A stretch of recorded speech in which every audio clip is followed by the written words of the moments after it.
ইলিশ পোলাও বানানোর জন্য প্রথমে আমি চালগুলোকে ধুয়ে ছড়িয়ে নিয়ে তারপর কড়াইতে তেল গরম করে ভালো করে ভেজে নিয়েছি।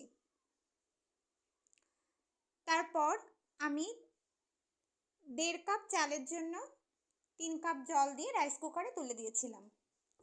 এরপর কড়াইতে তেল গরম করে দিয়ে দিলাম কিছু চিংড়ি মাছ। এপিট ওপিট করে চিংড়ি মাছগুলো ভালো করে ভেজে নিতে হবে লাল লাল করে। তারপর সেই গরম তেলেই চিংড়ি মাছগুলো উঠিয়ে নিয়ে ঘরে কিছু পনির ছিল সেগুলোকেও আমি ভেজে নিয়েছি। আমার ঘরে অল্প কয়েক টুকরোই ছিল, সেগুলোকেই ভেজেছি। আপনারা আপনাদের খুশি মতো দিতে পারেন।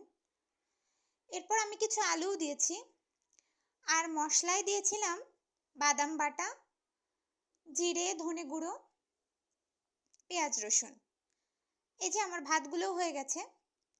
তারপর মশলাটা কষিয়ে রান্না করে নিয়ে আমি সেগুলো ভাতের উপর দিয়ে ছড়িয়ে দিয়েছি। প্রথমে একটা লেয়ার দিয়ে তারপর কিছু গ্রেভি দিয়েছি।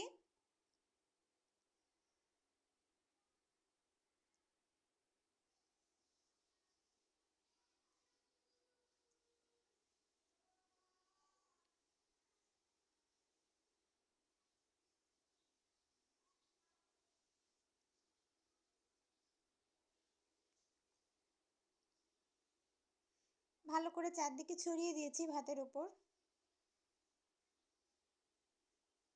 এরপর আমি বাকি যে ভাতগুলো ছিল সেগুলো এর উপর দিয়ে দিয়েছি।